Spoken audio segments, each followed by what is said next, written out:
Look at the 44.4% from 3 seasons for Soa. That is actually a very positive trend for them to face. Yeah, well, one of their best for sure.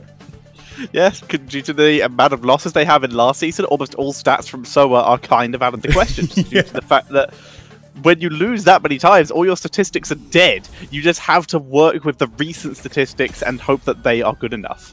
Exactly, and Sky Temple, of course, is a battleground where quote-unquote underdog teams can oftentimes, you know, make a stand against those big dogs like CE, because it's not all about team fighting all the time. Sometimes you can outdance, you can out-rotate your opponents, grab a temple for yourselves, and at least make sure that you don't fall behind in XP too much. So I don't hate the call by Soa to basically start the series off here, and Ariel is banned. So here is the danger. When you start to play the same heroes consistently over and over again, you start to get targeted. Now, consistent targeting here would be to first pick Valor for CE, and they don't do that, but they pick away one of the best empowerers in the form of Tassadar. Now is the question, do Soa still give Molly that huge priority, or do they let the Valor potentially stick down and maybe let us see Molly on a different hero? Yeah, that is so smart. If you basically force Molly to play Vala again here and pick it very early on, you might not be able to pull off the exact same results. But despite the fact that they won't have Tassadar at Molly's side, they still risk it. They're still like, you know what? We're going to play those heroes until we lose.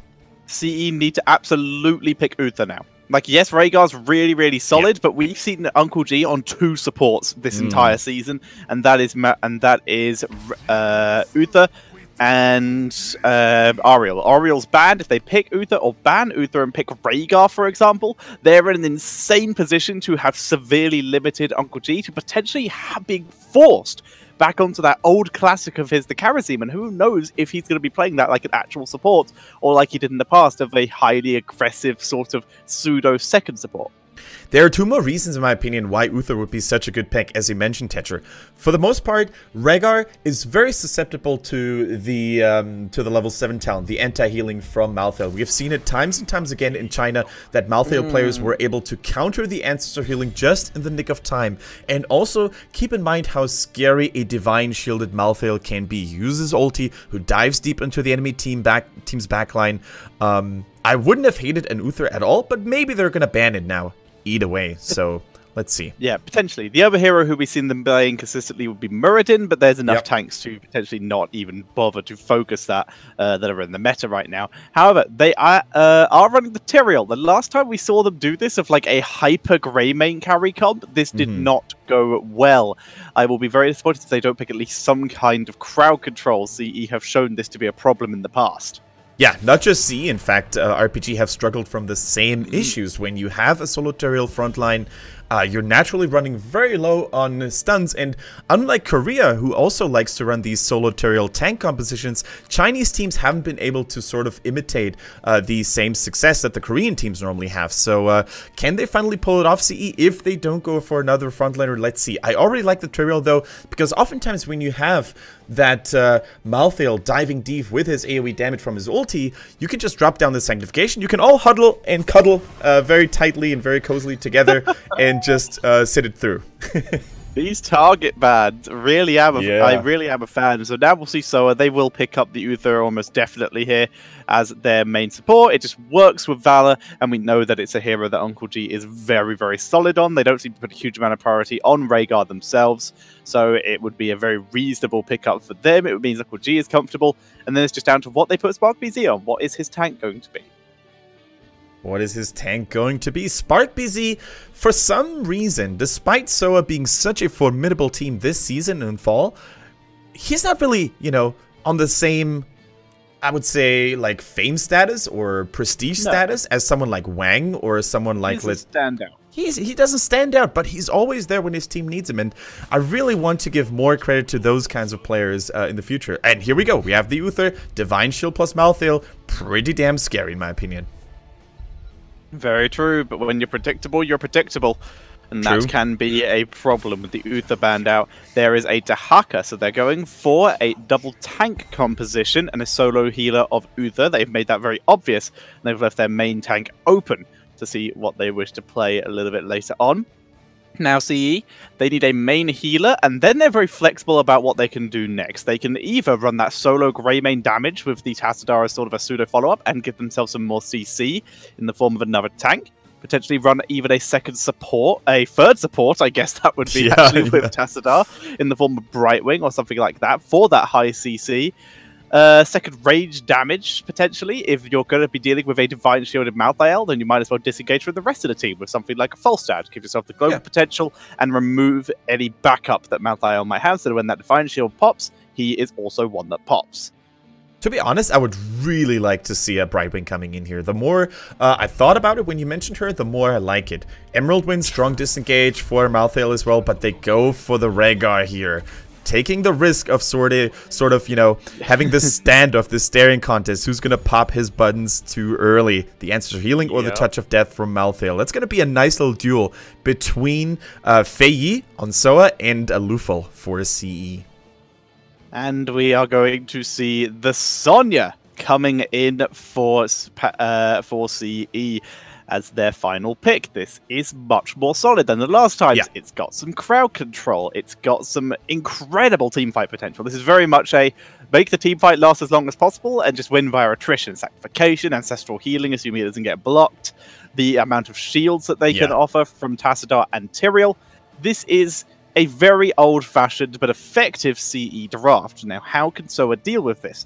They need a tank that can also stand toe-to-toe in terms of that sustain, but potentially win a fight as well before any of those abilities can go down. It's really cool as well to see how CE has basically paved this, paved the way for the Sonya as well by banning Muradin. Muradin, of course, being one of the greatest counters to Sonya with the Skullcracker, with the stun from Stormbolt to interrupt her while she's spinning and self-healing. Arthas now coming in as the final pick for Soa, and you know what? They have 1, 2, 3, 3.5 if you count Greymane as a melee as well. Against Arthas, that's actually kind of nice, because the more melee there is, the easier it is for Arthas to get value from his Frozen Tempest, his slows, his attack speed slows. Really, really solid in my opinion. So both teams going for a fairly unspectacular draft in terms of, you know, exotic picks and crazy China drafts, but very, very reliable and very, very solid stuff nonetheless. Very true, but this has very much left the door open for a sort of, I say return to, because we haven't really been seeing it as often these days, a little bit of Curse Bullet. That is the most 80s shot I've ever seen. Big old lens flares and crazy effects. But yeah, Curse Bullet has definitely had the door opened. The question is, will the Greymane player step through it and get that, go for that blow up potential? Now, something that is already really like standing out here when watching this first draft of HGC China today is that, unlike Europe, there was no emphasis on ETC, which has kind of celebrated a resurgence in comparative Heroes of the Storm as of late.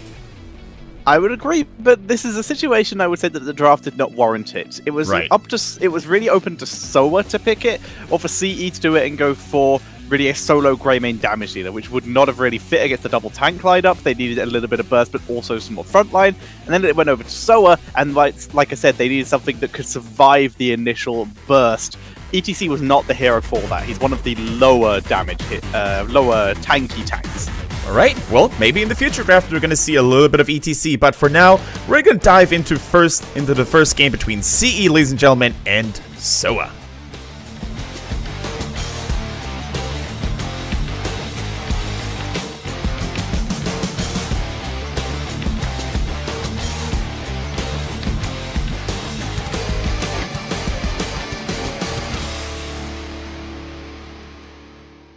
And spawning on the left-hand side in the blue colors, we have CE facing Soa. And for CE, we have a Lufel on the Rhaegar, Wind on the Tyrael, KTY on Tassadar, Paradise on Sonya, and Zuyu plays the Greymane.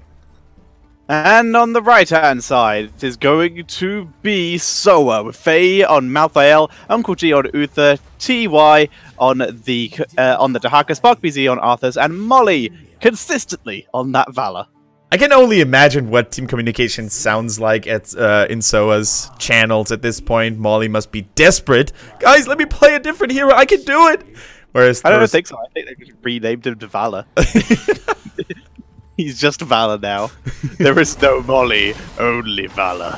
As we see a little bit of a move into the middle there. Both teams, neither one looking for a huge fight. They're just waiting for someone to make a mistake. Oh, the tongue hits though. It does. There goes Wind. It's Tyrael though, so big shield, easy heals, and everyone is able to disengage. They eat a cocktail for their trouble, and CE eats some ice. Oh yeah, and that was a juicy, juicy Howling Blast, giving Arthas a lot of his stacks already for his level 1 talent. The Frost Presence. The more heroes you root, the more damage you're going to be able to do. Longer range, and you can actually root people with the traveling path rather than just the projectile landing. So always nice to have that fully up, and we see nothing crazy over here other than the fact that we don't see a W build Vala for the most part here. I think it's going to be a standard Hungering Arrow build.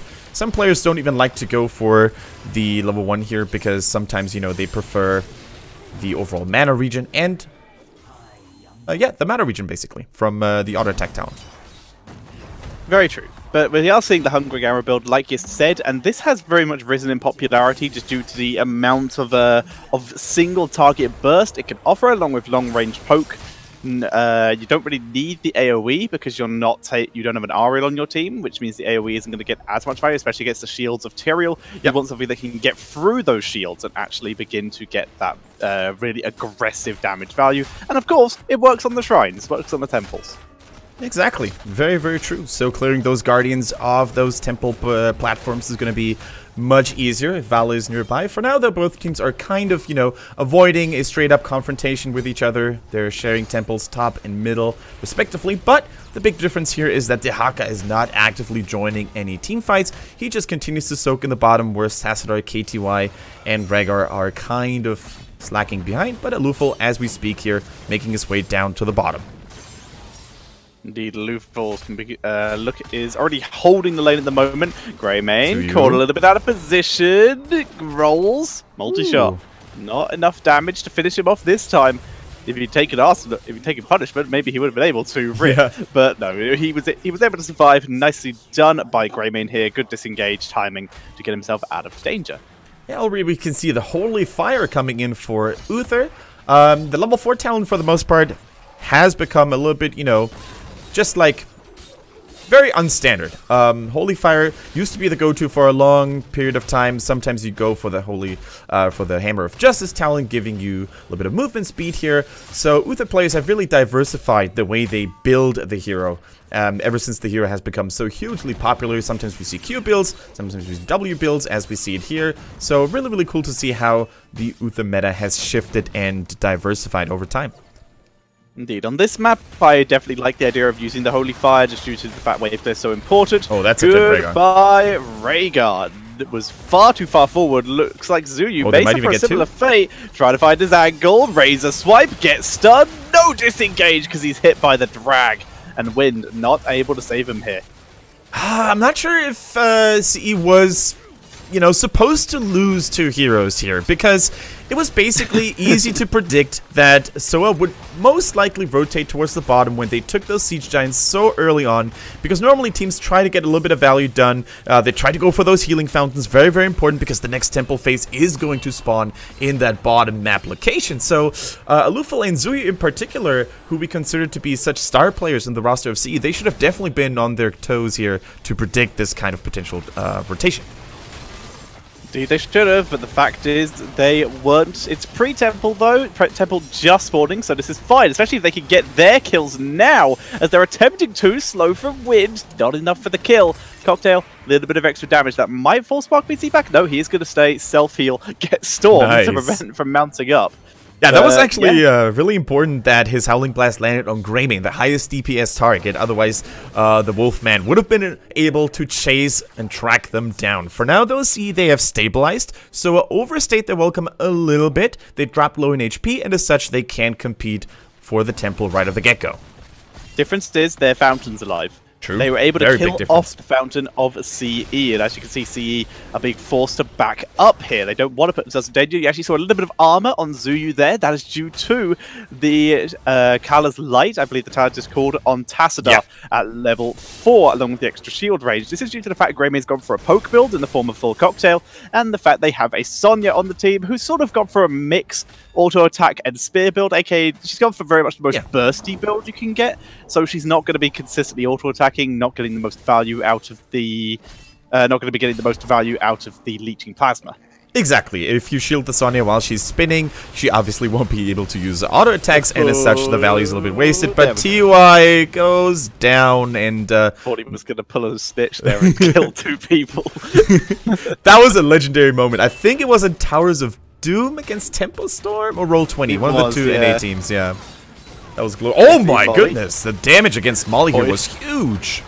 Poison Spear is good, but Tormented Souls is also good. Healing reduction perfectly timed, but the Sanctification still allows Paradise to turn this round. Zuyu gets a shield just in time, allowing himself to back out. We see Soa eating more cocktails. Valor, the only hero to die there. You can see the burst damage once again being dropped onto Faye. Paradise tanking through those fort shots with that whirlwind, and they are able to move forward onto the fort and potentially grab Dahaka and CE, dominate this top lane and take down the second fort of the game. What a statement by CE to basically rip Soa apart in that team fight. Molly, he had to pay for his overextension here quite heavily. They managed to collapse on him, they took him out, and Uther's Divine Shield unfortunately not able to save him there. Also, great engage by Faye, but in the end, without a Vala, if you lack the damage to basically follow up on the Tormented Souls, there is nothing to be gained. So CE showing off strong here. I really have to commend Paradise as well on the Sonya. His Poison Spears were on point, poking down the Vala really, really heavily, and of course as well he managed to stay alive like a champ. So all the self-sustain, all the additional protection CE has got is really shutting down the tiny amount of damage they had from Soa here with the Tormented Souls. Really well played. Exactly. That spear really, really chunks if you are a lower health hero. It's very reminiscent of the original in Venom, where teams used to stack it. Only in this case, it's just a situation of if you land that spear, you're taking huge amounts of damage, and it's Sonya. She can just whirlwind away if she is caught out of position, assuming she's not CC'd. Alright, we see Dahaka in the top lane, holding his own on the temple, getting at least a little bit of value on the side of Soa, and despite them losing the last couple of fights here pretty convincingly, they're not really, you know, they haven't lost the game just yet. They're still fairly in reach when it comes to overall XP. 13 is just around the corner, so as long as they manage to stay a little bit more passive, and especially Molly, in my opinion, needs to really mind his positioning a little bit more, because if you take a spear as a Vala, you know you've been too close to the enemy team. I would agree here, and we do see him right now. He's staying with his team at least, even if he eats a spear. Uther will be able to help out with that quite a bit. His armor will reduce some of that poison damage quite nicely. Sonya, by the way, going for that wind funnel, and these whirlwinds have been so good at keeping her alive. That's going to help a lot. There are also no other burst builds on this particular talent here, unless you went for the Mystical Spear, which could reduce the cooldown of the Ancient Spear, but you can, it's not real. That can also be a very double-edged sword, but if you miss the spear, you don't want to be next to Dahaka and Arthas having done no damage. So taking the wind funnel is a bit more of a safer talent pick here by Paradise. Exactly, and now it is Soa's turn to strike back. They have the level 13 talents at their disposal. Spark PC going in with a cheeky Howling Blast, catching 3 members, but there was not enough follow-up here just in time. And now it is CE who sort of stabilized and realized, hey, Dahaka is not really with them, so let's see if we can make something happen here. But for now, both teams disengage, and CE, they have a structural lead. They only have the middle fort left standing, but they destroyed all the other forts on Soa's side. So they can afford to take things a little bit more slowly, because inevitably, with the next temple phase, as long as they manage to hold it, they're going to have, or they're going to make sure to keep that structural advantage throughout the game. Exactly. Now, Zuyu pulling back. He's actually being engaged on quite hard. Isolation is dropped immediately. The cleanse was beautiful. Sanctification and Ancestral land on him, and Zuyu is completely healthy for this fight. But see, he still took huge damage. Sonya's in the backline though. Beautiful spear. Vala hasn't got a chance. gets completely wiped out. Faye tried to do the sneaky jukes, it's taken out as well, and now it's just Paradise tearing up the backline. Originally the front line, but so far it's the back line, and now it's Park BZ. The final remaining member is gonna be absolutely deleted, and CE dominate yet another fight and are gonna take a boss.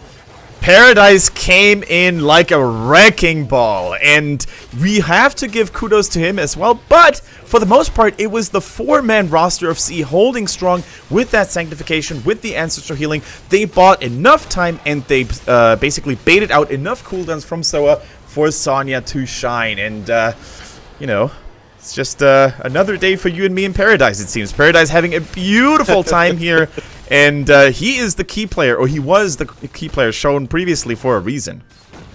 Exactly. He can sometimes be, and we pointed about before, to be potentially either the player that just falls out of view, where we just don't notice him doing his job, or has potentially, in some cases, underperformed. Not the case today. He wrecked the backline so hard that the front line became the backline, and then killed that too. That was beautiful play by Paradise there, and it's just been all game with him.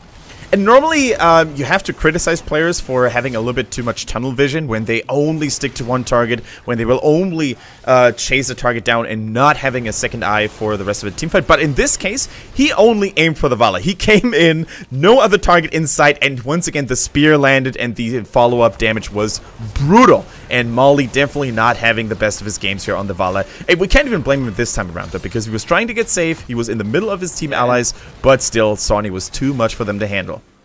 He's got a single support. Yep. He's gone for a little bit of a sustaining build, but it's not helping him. He's still getting blown up.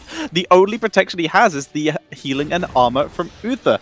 So they're just getting burst down. Uther has cooldowns. He has to either start dropping the Divine Shield on Valor, which puts Malthael in danger and reduces the damage output that way, or he needs to just start. They need to actually get Malthael to get value to actually start blowing stuff up. Now, Malthael does ignore the armor from Callous Light, so they're getting a little bit of value from that, but the Sancts have really been negating the maximum value he can get. Yeah, I was gonna say, whenever the Divine Shield goes down on the Malthael, who had just been using Tormented Souls, the immediate Sanctification reaction comes through from Wind here on CE, and that just makes the comp that CE has brought to the table here so efficient against what Soa has, because you waste a Divine Shield, Sonya's going to capitalize on that, and you can really see how they have been able to basically, you know, just utilize this battle plan to the fullest. And for the first time in this new season here for the fall, I do have to say that CE plays their draft like it's intended, and right off the get-go, they had a battle plan, they drafted well accordingly, and this is just the CE that I want to see a little bit more. With a battle plan,